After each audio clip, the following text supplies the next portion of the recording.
नमस्कार दोस्तों। जय माता दी। स्वागत है आप सभी का हमारे YouTube चैनल में। तो दोस्तों, आप सभी को बता दें कि आज का यह वीडियो आप सभी के लिए बहुत ही खास रहने वाली है, क्योंकि आप सभी के जीवन में एक बहुत ही बड़ा घटना होने वाला है। यूं कहे तो एक अनोखा घटना होने वाली है, और यह घटना हर हाल में होकर ही रहेगी, जो आप सभी के जीवन से जुड़ा है, आपके जीवन में होने वाली है। तीन बहुत ही महत्वपूर्ण घटनाएं। जी हां दोस्तों, इन तीन घटनाओं का प्रभाव आपके जीवन पर इतना गहरा होने वाला है कि आपका संपूर्ण जीवन ही बदल जाएगा। साथ ही साथ माता लक्ष्मी भी आपके घर में प्रवेश करना चाहती हैं, और आपकी धन संपत्ति को लेकर, रुपए पैसे को लेकर जो भी समस्याएं जीवन में चल रही हैं, समस्याएं पूर्ण रूप से समाप्त होने जा रहे हैं। तो कौन सी है यह तीन महत्वपूर्ण घटनाएं, और किस रास्ते से माता लक्ष्मी आपके घर में प्रवेश करेंगे? इन सब बातों के बारे में आज के इस वीडियो में हम आपको बताने जा रहे हैं। दोस्तों, हम आपके लिए जो जानकारी लेकर आई हैं, ये बेहद ही खास है। ये आपके जीवन में क्रांतिकारी बदलाव ला सकती है, आपके लिए हीरे मोती के समान है। तो आप इस वीडियो को पूरा देखें, बिल्कुल भी इस वीडियो को मिस ना करें। इस वीडियो का एक एक भाग आपके जीवन के लिए बेहद ही महत्वपूर्ण है। हम आपको बता दें कि कुछ बात है जो आपको जानना बहुत आवश्यक है। आप उसे पूरी तरह से अनजान हैं, क्योंकि आपकी राशि के जातकों के अंदर एक विशेष गुण यह पाया जाता है कि आप लोग दूसरों को खुश करने की भावना में और निस्वार्थ भाव से कार्य करने की भावना में इतने खोए रहते हैं कि आप अपने जीवन के बारे में ठीक तरह से विचार नहीं कर पाते हैं, मंथन नहीं कर पाते हैं। तो इस वजह से आप उन बातों से चूक जाते हैं जो कि बहुत ही महत्वपूर्ण है, आपके जीवन को बदलने के लिए आवश्यक हैं। तो आज के इस वीडियो में हम आपको वह महत्वपूर्ण बात भी बताने जा रहे हैं, उसे आपको जानना बहुत आवश्यक है। अन्यथा सब कुछ प्राप्त करने के बाद भी आपका जीवन खोखला ही रहेगा, और एक खालीपन आपके जीवन में हमेशा बना ही रहेगा। हम आपके लिए दिन रात ही करते हैं, बहुत मेहनत करते हैं, और आपके लिए जो सर्वोत्तम ज्ञान है, सबसे ज्यादा महत्वपूर्ण जानकारी है, वही लेकर आते हैं। बदले में आपसे बस इतना चाहते हैं कि आप हमारे वीडियो को पूरा देखा करिए। साथ ही आप सभी से हम एक छोटा सा निवेदन भी करते हैं कि हम आप सभी के लिए बहुत ही मेहनत छानबीन करने के बाद, रात दिन जैन के बाद, आप सभी के लिए ऐसे लाभदायक वीडियो बनाते हैं। आपके फायदे के लिए बहुत अच्छा अच्छा वीडियो हम बनाते हैं। इन सभी के लिए हम आपसे कुछ नहीं चाहते हैं, बस इतना चाहते हैं कि आप हमारे चैनल को सब्सक्राइब कर लें और जुड़ जाए हमारे चैनल के साथ। इससे हमारा मनोबल बढ़ेगा, और हमारी वीडियो के माध्यम से आपके जीवन में क्रांतिकारी बदलाव आ जाएंगे। इस बात की हम गारंटी देते हैं, क्योंकि दोस्तों, जो भी ज्ञान हम आपको देते हैं, जो भी बातें हम आपको बताते हैं, वह बातें साधारण बातें नहीं हैं। उन बातों के बहुत बड़े ज्योतिषी और शास्त्रीय प्रमाण होते हैं। हम यूं ही किसी बात को आपको बताने नहीं लगते हैं। हम पहले खुद उन बातों को अच्छी तरह से जानते हैं, रखते हैं, फिर उसके बाद उन बातों के प्रभाव को भी जानते हैं। तभी हम आपको उन बातों को बताते हैं, जो बातें हम आपको बताते हैं। उन बातों को यदि आप अपने जीवन में जस का तस उतार लेंगे, तो आपका जीवन निश्चित तौर पर बदलेगा। तो चलिए वीडियो की शुरुआत करते हैं। लेकिन इससे पहले, जो भी माता के सच्चे भक्त हैं, तो वो सबसे कमेंट में पूरे भक्तिभाव के साथ जय मां दुर्गा अवश्य लिखें। माता का प्रेम, आशीर्वाद और कृपा आपको प्राप्त होती रहेगी। दोस्तों, आज के इस वीडियो की शुरुआत करें, इससे पहले हम आपको एक बहुत ही ज्ञानवर्धक कहानी बताते हैं। इस कहानी को जानने के बाद आपका जीवन को देखने का नजरिया बदल जाएगा, अपने प्रति आपके विचार बदल जाएंगे। ये दोस्तों, एक बार की बात है कि एक गुरु हुआ करते थे, और उनके कुछ शिष्य हुआ करते थे। तो शिष्य की शिक्षा समाप्त हो चुकी थी। तो गुरु ने कहा कि अब तुम्हारी शिक्षा समाप्त हो चुकी है, तो संपूर्ण शिष्यों को अब आश्रम से विदा होना होगा। लेकिन इससे पहले हम आपकी एक आखिरी परीक्षा लेना चाहते हैं। उसी से राजी हो गए। तो गुरु ने कहा कि अगले दिन सभी आश्रम के बाहर इकट्ठे होंगे, और एक दौड़ का आयोजन किया जाएगा, और जो व्यक्ति दौड़ से वापस, वही विजेता होगा, और उसे हम अपनी तरफ से कुछ पुरस्कार भी देंगे। तो सभी से अगले दिन इकट्ठे हो गए और उन्होंने अपनी दौड़ शुरू करें। तो जब दौड़ शुरू करी तो सभी से एक साथ वहां से दौड़े थे और गुरुजी वहीं आश्रम के बाहर बैठकर उस दौड़ को समाप्त होने का इंतजार करने लगे। काफी देर के बाद जब संपूर्ण शिष्य एक एक करके आश्रम में वापस आने लगे, एक जगह एकत्रित हो गए, तो गुरुजी ने सबसे पूछा कि बच्चों, तुम सबने दौड़ एक साथ शुरू की थी, लेकिन अंत में सभी लोग अलग अलग क्यों आए हैं, एक साथ क्यों नहीं आए हैं? तो शिष्यों ने बताया कि गुरुजी, जब हमने दौड़ शुरू की तो हम सब एक साथ ही तोड़ रहे थे। तमाम तरह के रास्तों से होते हुए हम और को समाप्त करने जा रहे थे। तभी रास्ते में एक सुरंग आई। तभी सुरंग अंधेरी थी और सुरंग में कंकड़ पत्थर बहुत पड़े हुए थे जो पैरों में चुप रहे थे। तो इस वजह से कुछ लोग उन कंकड़ पत्थरों से बचते हुए निकलने की को उसने धीरे से आए और कुछ लोगों ने उन कंकड़ पत्थरों को अपने थैले में रख लिया ताकि दूसरों के पैरों में वह कंकड़ पत्थर ना छुए, और कुछ लोगों ने उन कंकड़ पत्थरों की परवाह नहीं की और अपने पैरों को भी जख्मी करते हुए तेजी से दौड़ते हुए निकल गए तो जल्दी आ गए। ये कहानी सुनने के बाद गुरुजी ने कहा कि अब उनसे शो को आगे बुलाओ जिन्होंने उन कंकड़ पत्थरों को अपने ख्यालों में रख लिया था कि दूसरों के पैरों में वह कंकड़ पत्थर नाचू हैं। तो उन शिष्यों को आगे बुलाया गया और उनसे कहा गया कि तुम अपने ख्यालों में रखे हुए कंकड़ पत्थर को सामने निकाल दो, गुरुजी के सामने रख दो। तो उन लोगों ने रखा। तो जैसे ही उन्होंने वह कंकड़ पत्थर गुरुजी के सामने रखे, सबकी आंखें फटी की फटी रह गईं। सभी दोस्तों को कंकड़ पत्थर का असल में कीमती हीरे मोती थे। असल में गुरुजी ने जिस प्रतियोगिता का आयोजन किया था वह कोई दौड़ प्रतियोगिता नहीं थी दोस्तों, वही तो शिष्यों के मन को टटोलने की एक व्यवस्था थी।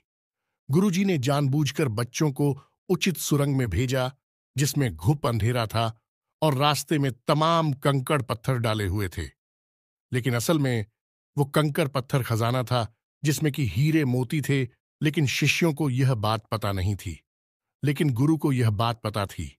जिन बच्चों के मन में निस्वार्थ भाव से सेवा करने का भाव था, उन्होंने उन कंकड़ पत्थर और अपने ख्यालों में रखा था कि किसी और के पैर जख्मी ना हो जाए, और जिन्होंने दूसरों की परवाह नहीं कि वे दौड़कर उस सुरंग से बाहर निकल गए, लेकिन उनके हाथ में भी कुछ नहीं आया। लेकिन जिन्होंने निस्वार्थ भाव से सेवा की, असल में उनके हाथ में हीरे मोती आए। इस कहानी से दोस्तों हमें यह सीख मिलती है कि जो लोग दूसरों की सेवा करने में, दूसरों को खुश करने में, निस्वार्थ भाव से मदद करने में विश्वास रखते हैं, भगवान उनकी झोली में हीरे मोती भर देते हैं। अब हो सकता है कि जीवन की दौड़ में ऐसे लोग थोड़ा पीछे रह जाएगा, परेशान दिखाई दें, लेकिन उनके कर्म के हीरे मोती उनके थैली में भरे हुए हैं जो उन्होंने स्वयं ही इकट्ठे किए हुए हैं। ऐसे लोग भगवान के बहुत अधिक प्रिय होते हैं, जैसे कि वह शिष्य गुरु जी के बहुत अधिक प्रिय बन गए थे। यह जो कहानी हमने सुनाई आपको, यह असल में आपकी अपनी कहानी है, क्योंकि आपका भी सुबह तो यही है। आप भी तो सबको खुश करने में लगे रहते हैं। आप चाहते हैं कि आपके आसपास जो भी लोग हैं वह हमेशा प्रसन्न रहें, खुश रहें। इसके लिए आप बहुत मेहनत करते हैं। आप अपनी इच्छाओं को मार लेते हैं, लेकिन दूसरों की इच्छाओं को पूरा करने के लिए भरसक प्रयास करते हैं। असल में देखा जाए तो आप निस्वार्थ भाव से अपने रिश्तों को निभाते हैं। फिर बदले में चाहे आपको भले ही कोई सम्मान दिया ना दे, प्रेम मिले या ना मिले, इससे आपको ज्यादा फर्क नहीं पड़ता है। आपके चेहरे पर एक मुस्कुराहट रहती है और आप लगातार मेहनत करते रहते हैं, प्रयास करते रहते हैं। लेकिन एक बात अवश्य है कि आप मन से थोड़ा दुखी अवश्य रहते हैं। कहीं ना कहीं आपके मन में कष्ट लगा रहता है कि आपकी इतनी मेहनत है, इतना प्रेम और संघर्ष को कोई समझ क्यों नहीं पाता है। क्यों लोग आपको वह सम्मान, इज्जत करे नहीं देते जिसके आपस में अधिकारी हैं। तो दोस्तों, आप बिल्कुल चिंता मत करिए। आपका जो निस्वार्थ भाव है उसे मानव भी सपना देख पाए, लेकिन भगवान उसे अवश्य देख रहे हैं और आपकी झोली में कर्म के हीरे मोती आते जा रहे हैं। एक ना एक दिन वह अवश्य आएगा जो आपकी हर एक इच्छा, हर एक मनोकामना निश्चित तौर पर पूर्ण होगी। आप जो भी कुछ अपने जीवन में चाहते हैं वह सब कुछ आपको अवश्य ही प्राप्त होगा। दोस्तों, हम आपको एक बात और कहना चाहते हैं कि आप अपने आराध्य पर आप जिसकी भी पूजा करें, वैसे तो आप बहुत धार्मिक प्रवृत्ति के इंसान हैं, ल लेकिन फिर भी हम आपसे कहना चाहते हैं कि कभी-कभी आपके मन में भगवान को लेकर संघ में उत्पन्न होने लगती है। कभी-कभी आपके मन में क्रोध भी उत्पन्न होता है कि आखिर आपकी साथ ही ऐसा क्यों होता है। कष्ट परेशानियां आपको लगातार क्यों मिलती रहती है? क्यों आपका जीवन संघर्ष से भरा हुआ है? तो भगवान के लिए कभी-कभी आपके मन में क्रोध भी उत्पन्न हो जाता है। तो हम आपसे बस इतना कहना चाहती हैं कि दोस्तों, आपको भगवान के ऊपर से अपनी आस्था देखने नहीं देनी है। दोस्तों, आज नहीं तो कल आपको सब कुछ प्राप्त होगा और भगवान स्वयं आपको सब कुछ अपने हाथों से देंगे। हमने कई ऐसे उदाहरण अपने जीवन में देखे हैं कि एक लंबा अरसा जीवन का कष्ट परेशानियों में बीता। उसके बाद जब भाग्य की सौभाग्य की बरसात उनके ऊपर हुई, भगवान ने उनका हाथ पकड़ा, तो फिर इतनी कामयाबी मिली कि लोग हक्के बक्के रह गए। जी हां दोस्तों, यही आपके साथ भी होने वाला है। आज नहीं तो कल आपको ईश्वर में विश्वास बनाए रखना है। तो अब बात करते हैं 3 बड़ी घटनाओं की जो इस नवरात्रि आपके जीवन में होगी और आपका जीवन बदलने वाली है। तो सबसे पहली घटना यह होगी कि आपकी एक ऐसे इंसान से मुलाकात होगी जो असल में आपका सच्चा हमदर्द होगा, मार्गदर्शक होगा और आपसे सचमुच में प्रेम करने वाला होगा, जो दिल से यह चाहेगा कि आप कामयाब हो, आपकी दुख तकलीफ परेशानी जीवन के संपूर्ण कष्ट दूर हो, जिसमें भाई आपका मददगार होगा। जिन दोस्तों, यह इंसान आप मान सकते हैं कि भगवान का भेजा हुआ दूध है या फिर एक माध्यम है जो भगवान ने आपके लिए चुना है। दोस्तों, याद रखें कि जब कोई भक्त सच्चे मन से भगवान की पूजा आराधना करता है, हृदय से भी शुद्ध और पवित्र होता है, तो भगवान उसकी मदद करना चाहते हैं। लेकिन तभी भगवान साक्षात किसी के सामने प्रकट नहीं होते हैं, क्योंकि यह मानव की क्षमता से बाहर है कि वह भगवान के दर्शन इस शरीर से कर सके। तो इस वजह से भगवान किसी न किसी को माध्यम बनाकर इंसान की मदद करने के लिए भेजते हैं। तो बस आपके साथ भी अब यही होने वाला है कि इस नवरात्रि में आपके साथ एक ऐसे व्यक्ति की मुलाकात होगी जो आपका सच्चा हमदर्द होगा, आपका मार्गदर्शक होगा और आपको बहुत मदद करेगा। जी हां दोस्तों, अब बात करते हैं दूसरी घटना के बारे में। दूसरी घटना यह है दोस्तों कि आपका कोई एक विवाद है जो लंबे समय से उलझा हुआ है, या फिर कोई कर्जा वगैरह है जो आपको मानसिक पीड़ा दे रहा है। तो अब यदि आपका कोई विवाद है तो वह सुलझ नहीं लगेगा, उसमें गति आ जाएगी। और यदि आपके ऊपर किसी प्रकार का कोई कर्जा वगैरह है, तो आपको उस कर्ज को चुकाने की माध्यम यानी रास्ते भी खुलने लगेंगे। कुल मिलाकर कहा जाए तो आपकी जो उलझन है, जो मानसिक पीड़ा है, वह काफी हद तक कम हो जाएगी। अब तीसरी महत्वपूर्ण खबर दोस्तों, और वह यह है कि आपको आकस्मिक धन लाभ होगा। हम आपको बता दें कि माता लक्ष्मी स्वयं आपके घर में आना चाहते हैं, प्रवेश करना चाहती हैं। आपकी राशि में कुछ इस प्रकार का ग्रह योग बन रहा है कि आपके घर में भी माता लक्ष्मी आना चाहती हैं। लेकिन इसके लिए थोड़ी बहुत प्रयास आपको भी करनी पड़ेगी, क्योंकि जब भी कोई लक्ष्मी से जुड़ा हुआ योग बनता है, चाहे वह गजलक्ष्मी हो, धनलक्ष्मी हो, किसी भी प्रकार का योग बनता है, तो उसे योग में जातक को सीधा सीधा लाभ तो प्राप्त होता है। लेकिन यदि जातक कुछ गलतियां कर जाए तो उसका लाभ बहुत अधिक प्राप्त नहीं हो पाता है, यानी कि रुकावट उत्पन्न हो जाती है। और माता लक्ष्मी के ऐसी देवी हैं जिनको चंचला भी कहा जाता है, यानी कि यदि उन्होंने आपके पास आने का मन बना लिया और इसी बात की वजह से उनका मन बदल गया, तो तुरंत रास्ता बदलकर कहीं और भी चली जाएगी। तो माता लक्ष्मी को आकर्षित करना, अपने घर में विराजमान कर पाना बहुत मुश्किल कार्य होता है। इसके लिए कई प्रकार की शर्तें होती हैं, माता की जो आपको माननी पड़ती हैं, तो आपको भी उन शर्तों को मानना पड़ेगा। अन्यथा यह विशेष योग आपको कोई लाभ पहुंचा नहीं पाएगा, और यदि लाभ होगा भी तो आपको इसका कोई फायदा दिखाई नहीं देगा, यानी आंशिक लाभ ही होगा। तो अब इस योग का पूरा फायदा आपको कैसे पहुंचेगा? दोस्तों, हम आपको बताते हैं कि आपको करना क्या है। सबसे पहला काम कि सुबह के समय अपने घर पर यानी अपने दरवाजे पर साफ सफाई करें। घर का मुख्य दरवाजा खोलकर रखें और जल का सिंचन करने के बाद गाय के घी का दीपक अवश्य जलाएं। यदि हो सके तो गाय के गोबर से थोड़ा सा लीपन करने के बाद आटे और हल्दी से एक शौक पूरे, जिसमें आप अष्टकमल बनाएं, जो माता लक्ष्मी खूब बहुत। और उस अष्टकमल के बीच में आप गाय के घी का एक दीपक जलाया। आप अपने घर की मुख्य दहलीज के बीचों बीच यह कार्य करेंगे। आप देखेंगे कि आपके घर में चमत्कार होने शुरू हो जाएंगे। दोस्त, 2-3 दिनों में ही इसका परिणाम आपको दिखाई देने लगेगा। दोस्तों, याद रखो कि इस नवरात्रि आपके जीवन को बदलने के विशेष मौके प्राप्त हो रही हैं। आप इनका पूरा लाभ लेना है। आप किसी की बातों में नहीं आएंगे, भ्रम की स्थिति अपने दिमाग में उत्पन्न होने नहीं देंगे, और हम जो आपको बता रहे हैं उन उपायों को आपको निश्चित तौर पर करना है। अन्यथा यह मौका निकल गया तो फिर न जाने कब ऐसा अवसर, ऐसी ग्रह स्थितियां बनेगी जो आपको लाभ देंगे। तो दोस्तों, हम आपसे बार बार यही कह रहे हैं कि आपको इन बातों को मानना ही होगा, अन्यथा बदलाव नहीं आएंगे। बस आपको इतना करना है। और एक और बात है जो हम आपको बताने जा रहे हैं, बेहद ही गुप्त उपाय है। दोस्तों, बड़े बड़े व्यापारी, उद्योगपति इस उपाय को करते हैं। कोई किसी को बताता नहीं है दोस्तों। लोग बहुत मोटी रकम की मांग करते हैं, फिर ऐसे बड़े बड़े उपाय बताते हैं, लेकिन हम आपको बताते हैं। आप ध्यान से सुनिए। जीवन ना बदल जाए तो फिर कहना तो आपको करना क्या है। जो रुपया पैसा आपके घर में आता है, आप उसे कहीं तो रखते होंगे। कोई अलमारी होगी, कोई तिजोरी होगी, कोई बक्सा होगा, कोई छोटा मोटा जेबा वगैरह होगा, आप उसमें रखते होंगे। तो अब उसी के संबंधित यह उपाय ध्यान से सुनिए। हम एक धन की पोटली बनाएंगे। धन की पोटली क्या होती है? धन की पोटली एक ऐसी सामग्री होती है जो कि माता लक्ष्मी की ऊर्जा तरंगे हैं। उन्हें बहुत ही शक्तिशाली तौर पर अपनी ओर आकर्षित करती हैं, या यूं कहें कि एक चुंबक के समान अपनी ओर खींच लेती हैं। माता लक्ष्मी यदि आपकी ओर ना भी आना चाह रही होगी, तब भी वह उन्हें अपनी ओर आकर्षित कर लेगी।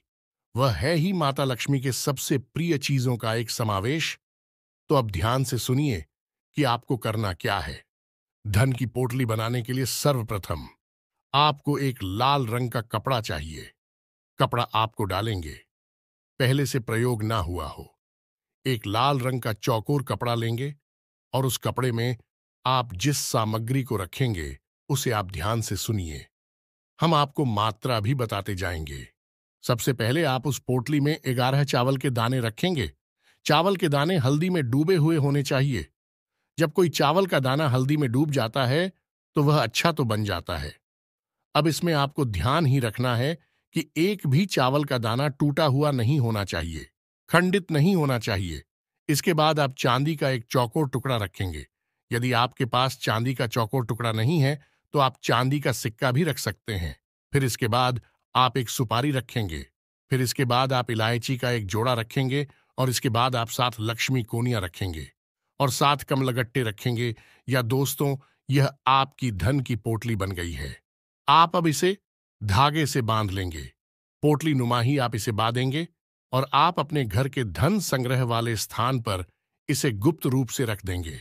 इसे रखने के लिए शुक्रवार का दिन सर्वोत्तम होता है, लेकिन अभी नवरात्रि है तो इनमें आप किसी भी दिन इस प्रक्रिया को कर सकती हैं। याद रखें कि इस प्रक्रिया को आपको शाम के समय ही करना है। दिन में आप इसे ना करें, और इस प्रक्रिया के बारे में आप कभी भी किसी से किसी भी प्रकार की चर्चा नहीं करेंगे। यह बेहद ही गुप्त होगा। उपाय चाहे कोई भी हो, वह गुप्त जितना रहेगा उतना ही ज्यादा फलित होगा। दोस्तों, याद रखें, जोग जुगत और मंत्र उपाय हाल है तभी जब करे दुराव। यह एक देहाती कहावत है दोस्तों, लेकिन इस कहावत का मतलब यही है कि जो भी योग आपके जीवन में बन रही हैं उनके बारे में कभी किसी से चर्चा ना करें। यानी कि आपको जो फायदा हो रहा है कहीं से उसके बारे में आप किसी से कोई चर्चा ना करें। और जुगत यानी कि आप कार्य करने की जो भी गतिविधि लगा रहे हैं, दिमाग लगा रहे हैं, उनके बारे में भी किसी को ना बताएं। आपने क्या योजना बनाई है इसके बारे में भी किसी को ना बताएं। और मंत्र यानी जो भी मंत्र आप याद कर रहे हैं कि बारे में भी किसी को ना बताएं। और उपाय यानी कि आप अपने जीवन को सुंदर बनाने के लिए किन उपायों को आजमा रही हैं, इनको भी आप किसी को ना बताएं। इनका फल ही तब प्राप्त होता है जब इन्हें गुप्त रखा जाएगा, इसी से चर्चा की जाए, तो बस इन बातों का आप ध्यान रखें। हम फिर से आपसे एक बात और कहेंगे कि पूरे भाव के साथ आप इन कार्यों को करें, इन उपायों को आजमाएं और निश्चित ही आपके घर में सुख समृद्धि आ जाएगी। आपका जीवन बदल जाएगा। सबसे बड़ी बात कि आपको मानसिक शांति और आर्थिक शांति प्राप्त होगी। आपके कार्य समाप्त हो जाएंगे। दोस्तों, इस नवरात्रि आपका जीवन बदल जाएगा। नवरात्रि के बाद आपका जीवन पहले के समान नहीं रहेगा। बस शर्त एक ही है कि आपको अपने मन का भाव सुंदर रखना है और ईश्वर में गहरी आस्था बनाकर रखनी है और किसी भी प्रकार की नकारात्मक गतिविधि में शामिल नहीं होना है। दोस्तों, यदि आपकी राशि के जातक किसी भी प्रकार की नकारात्मक गतिविधि में शामिल होंगे, नकारात्मक लोगों के साथ उठेंगे बैठेंगे, आपकी तरक्की में बाधा आ जाएगी। जो लोग शराब पीते हैं, जो लोग जुआ वगैरह खेलते हैं या किसी प्रकार की नकारात्मक गतिविधि में शामिल रहते हैं, उनका इस जीवन में तरक्की का रास्ता कभी नहीं खुलेगा। हम इस बात की गारंटी देते हैं। आपकी राशि के जातकों का विशेष यही एक दुर्गुण कह सकते हैं कि आपको सफलता ही तब प्राप्त होगी जब आप सकारात्मक होंगे, आध्यात्मिक होंगे। दोस्तों, बस हमें आपसे एक बात और कहनी है कि आप अपनी सेहत का भी थोड़ा ख्याल रखें, क्योंकि इस समय कुछ ऐसा आपकी स्थिति योग बन रहा है कि आपकी सेहत खराब हो सकती है। कमर और कमर के निचले हिस्से में आपको तकलीफ हो सकती है और पेट के इन्फेक्शन भी आपको परेशान कर सकते हैं। आज भी से जुड़ी हुई समस्याएं भी आपको हो सकती हैं। योग, प्राणायाम, आध्यात्म आप अपने जीवन में शामिल करें। सुबह के वक्त जब आप सोकर जागे तो थोड़ी देर योग और प्राणायाम अवश्य करें। दोस्तों, यह आप आध्यात्मिक भी बनाएगा, मानसिक शुद्धता भी देगा और आपकी तरक्की में एक सीढ़ी की तरह कार्य करेगा। यकीन मानिए दोस्त, होता है। इसी के साथ आज के इस वीडियो को विराम देते हैं। मन में यदि कोई भी प्रश्न उठता है तो आप कमेंट करके पूछे, हम आपको जवाब देने की पूरी कोशिश करेंगे। कमेंट में पूरी भक्ति भाव के साथ जय मां दुर्गा अवश्य लिखें, जय मां लक्ष्मी अवश्य लिखें। माता का सीधा प्रेम और आशीर्वाद आपको प्राप्त होगा।